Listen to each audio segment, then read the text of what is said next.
Bonsoir tout le monde, ici Monsieur Cacahuète et, et Zou qui est dans l'autre pièce, qui est dans le salon. Alors, je suis désolé s'il y a du décalage. Je ne sais pas trop encore comment résoudre ça. Donc là, je suis sur mon premier parlon DVD sur le nouvel ordinateur. Donc, c'est un Intel Core i7 de chez Dell. D'ailleurs, c'est un ordinateur Dell. La référence de l'ordinateur, je ne l'ai pas sous les yeux. L'ordinateur est très correct et très fluide. Maintenant, c'est plutôt la configuration des logiciels qui me pose quelques difficultés. J'ai une caméra qui coûtait un petit peu cher de chez Elgato qui est branchée avec le logiciel OBS Studio, sauf que bon, je m'empêtre un peu dans les réglages pour éviter d'avoir du lag, hein.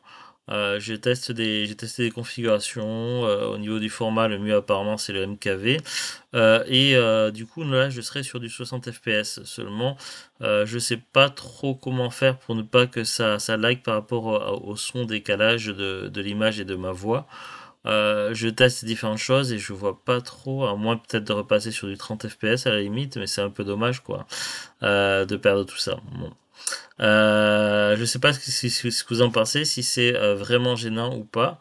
J'ai été dans les réglages, j'ai tenté des trucs par rapport à différents tutos que j'ai trouvés sur internet, mais c'est un peu le bordel, hein. Si vous pouvez me donner des conseils, hein. Au niveau du micro, donc du coup, on m'a conseillé d'aller sur le mélangeur audio, de cliquer sur les trois points. Dans propriété, donc de désactiver, utiliser l'horodatage du périphérique, ce que j'ai fait. Et également après, lorsqu'on va dans micro et propriété audio avancée, de jouer un petit peu sur l'onglet de décalage de synchronisation. Sauf que par rapport au tuto qu'on voit sur internet, on n'a qu'un seul endroit où jouer, sauf que moi j'ai deux audios qui apparaissent, celui du bureau et celui du micro de Elgato. Sauf que les deux sont en état actif et ça devrait pas être possible puisque je pars sur l'audio de la caméra Elgato. Donc je comprends pas trop. J'ai mis par rapport à celui qui est censé fonctionner, je l'ai passé en 200 ms. Et je sais parce qu'à de base il était sur 0 microsecondes au niveau du décalage. Du coup je l'ai passé en 200 ms parce que je crois que c'est un peu mieux. Mais franchement, je suis même pas sûr. Ça se trouve il faut que j'augmente dans le sens négatif, dans l'autre sens.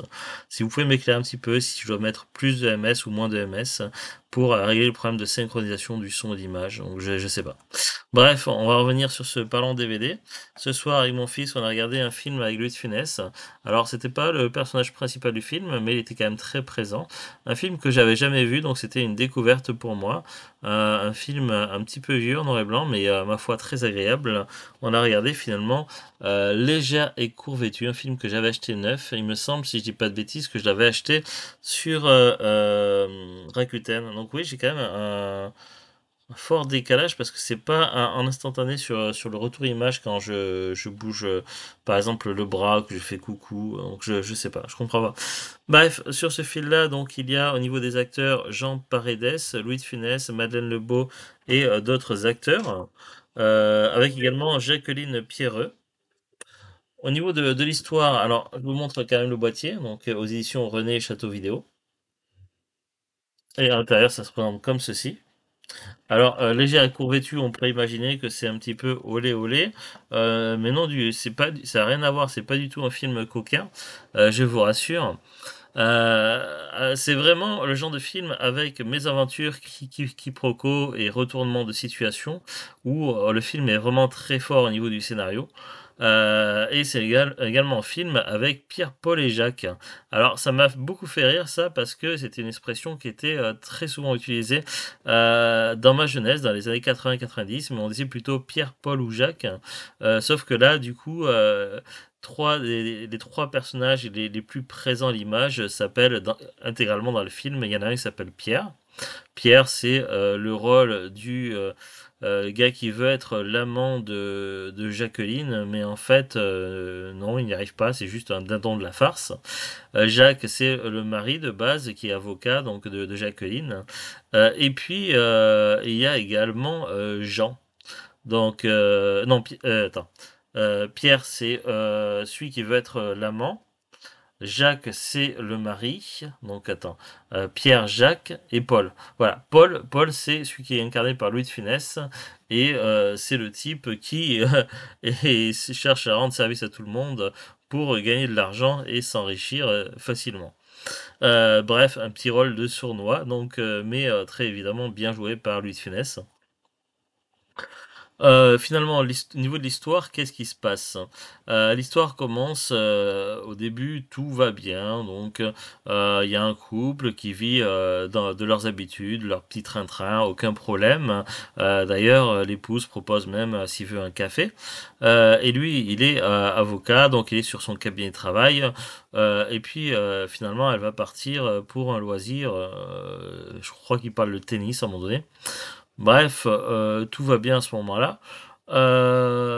Sauf que finalement, parmi les clients qui débarquent, il y a un type un peu étrange qui fait irruption, qui était d'ailleurs déjà dans la salle avant que Jacques arrive dans son bureau. Et ce type-là donne une grande somme d'argent pour service rendu par rapport à l'épouse de Jacques. Du coup, ça fait un peu bizarre, limite prostitution. Et Jacques comprend pas trop ce qui se passe, mais quand il voit que ça parle de son épouse, il devient un petit peu en colère. Du coup, forcément, il va demander des comptes à son épouse qui ne comprend rien à cette histoire. Et évidemment, ça va partir que ça va foutre le bordel dans le ménage de Jacques et de Micheline. Non, Jacqueline plutôt.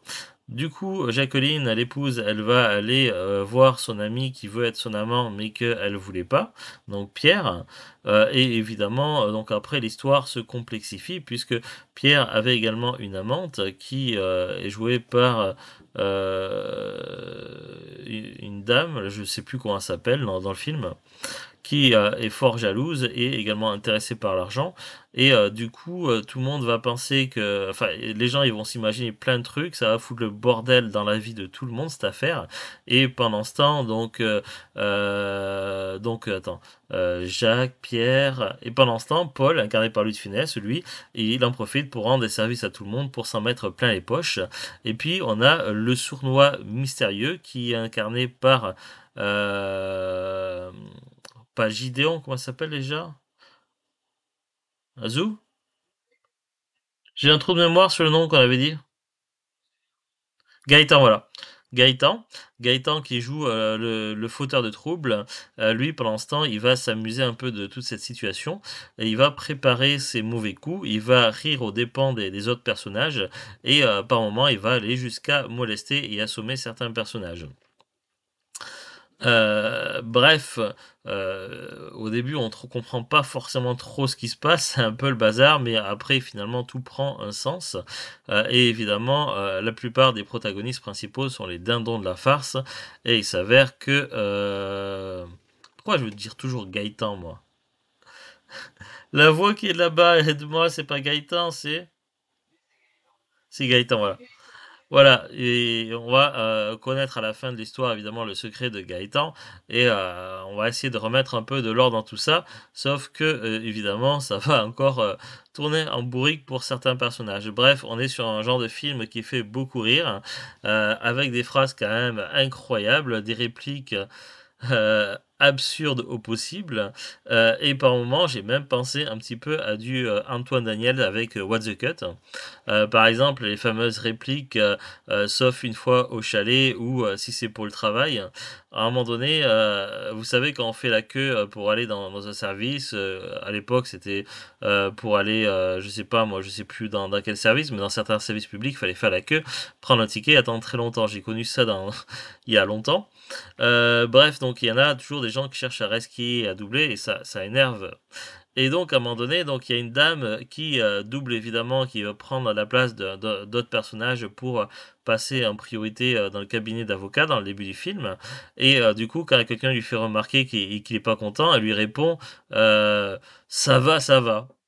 Et puis c'est tout, ça s'arrête là. Donc elle a le droit de doubler parce que ça va, ça va. Voilà, l'argument ça va, ça va. Donc on peut doubler parce que ça va, ça va. Donc voilà, il y a tellement de trucs et puis il y a aussi, les chansons qui sont incroyables, les musiques du film, les chansons avec, des trucs, tellement, tirés par les cheveux et avec des références tellement anciennes que j'aurais jamais imaginé trouver ça là-dedans. Du coup, on est sur un film incroyable, donc j'essaie de ne pas trop spoiler, mais qui m'a beaucoup fait rire, ainsi qu'à mon fils, donc qui est évidemment, plus jeune. Il vient d'avoir ses 16 ans, mon fils. Et du coup, il a beaucoup apprécié le film. Donc, on est sur vraiment un humour et un scénario qui ne se fait plus maintenant actuellement sur les comédies françaises, ce qui est fort dommage. Les comédies françaises actuelles ne sont plus ce qu'elles étaient à l'époque. Et voilà, c'est un film qui mérite d'être connu et qui peut être vu et revu sans problème. Vraiment des barres de rire, un film incroyable avec un scénario hallucinant et des personnages hauts en couleur, malgré que le film soit en noir et blanc. Donc voilà, on est quand même sur un film incroyable et je le recommande sans problème. Donc pour moi, c'est un gros coup de cœur, un gros plus, gros pouce vers le haut, légère et court-vêtue et franchement, j'en avais jamais entendu parler avant de le voir ce soir. Également, ce qu'on peut dire, c'est que au niveau des bonus, eh ben, il y en a pas. D'ailleurs, c'est la première fois que je vois un film qui n'a pas l'option chapitre. Et ça se comprend, on en a discuté avec mon fils, effectivement, c'est tout à fait logique parce que il y a tellement de rebondissements dans ce film, beaucoup plus que dans Pouic Pouic, que finalement, si on mettait une option chapitrage, ça serait complètement inutile parce que il suffit de louper 15 secondes du film pour être largué, pour avoir tout loupé. Donc en fait, c'est vraiment le film, on peut pas, il faut le voir d'une traite absolument, sans coupure, sans publicité. Donc ce film-là ne doit pas être coupé par des coupures publicitaires à la télévision. Ça serait un scandale, un sacrilège. Et évidemment, l'option chapitre ne serait complètement inutile parce que évidemment, si on voit par exemple trois quatre chapitres du film et qu'on revoit la suite plus tard, on sait déjà plus de quoi ça parle. Donc tellement ça part dans tous les sens et tellement il y a de rebondissements que le film doit être vu d'une traite, sans coupure, sans pause et sans chapitrage. D'où le fait qu'il n'y ait pas de chapitrage. Donc il y a au niveau des options quand on voit le film, c'est lancer le film et puis c'est tout. Et au niveau des langues, c'est en français.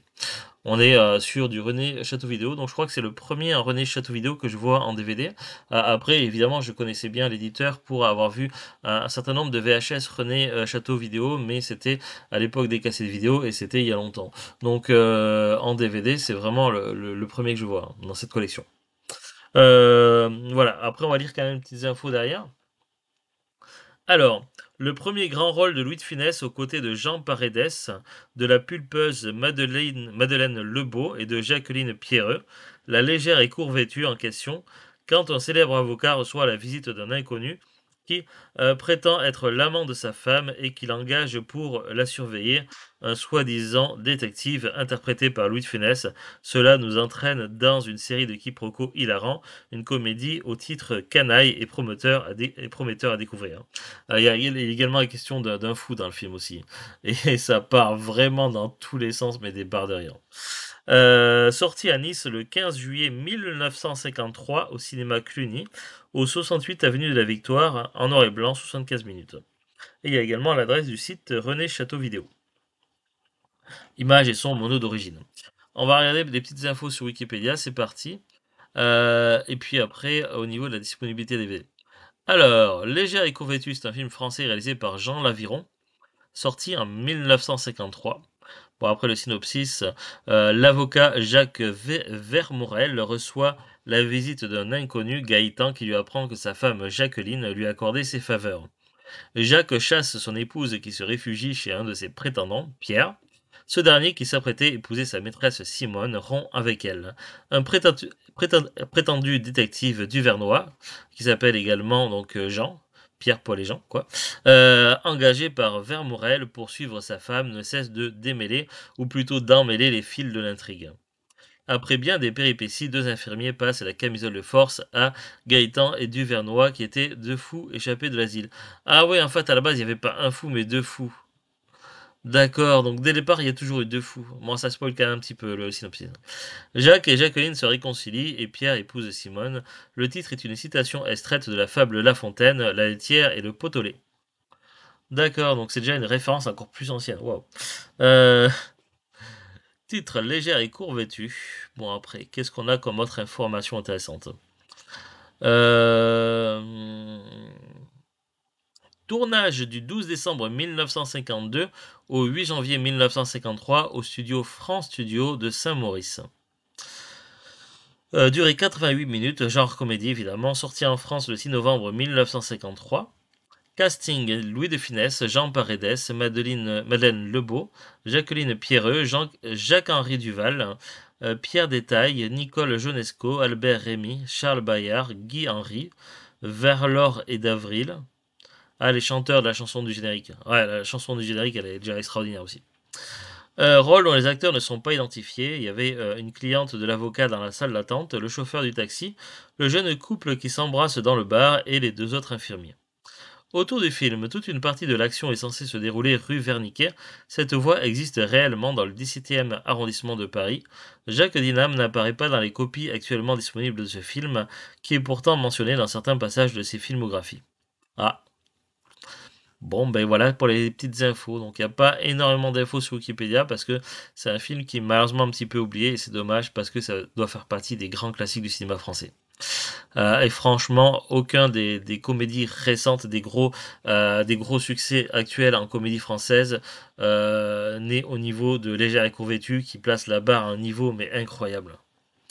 Euh, Étonnamment, donc le film est encore commercialisé donc en DVD. Moi, je l'ai acheté un peu par hasard. Je crois que c'était sur Vinted et c'était il y a un an et demi. Quand je me baladais un petit peu sur Vinted avec mon téléphone. Et finalement, il s'avère qu'il est toujours en vente. Là, j'ai ouvert une fiche sur Amazon.fr, donc il est expédié vendu par Amazon pour le prix de 8,24 €, ce qui est un prix très correct. Voilà, donc je j'ai pas plus d'infos à dire sur ce film, mais pour moi c'est un gros oui. Donc franchement, un film que je reverrai avec plaisir et peut-être l'une des meilleures comédies françaises qui existent. Donc voilà. À très bientôt tout le monde, bon week-end et n'hésitez pas à me donner plein de conseils pour améliorer ces petits problèmes de réglage son et image au niveau de la caméra avec OBS Studio. Donc parce que franchement je suis un petit peu largué. J'ai regardé plein de vidéos, de sites internet et je comprends absolument rien et tout le monde dit tout et n'importe quoi. J'ai l'impression que personne ne sait vraiment comment fonctionne OBS Studio. Par contre j'ai un super t-shirt hein, qui est arrivé tout récemment avec des répliques cultes de Monsieur Garrison.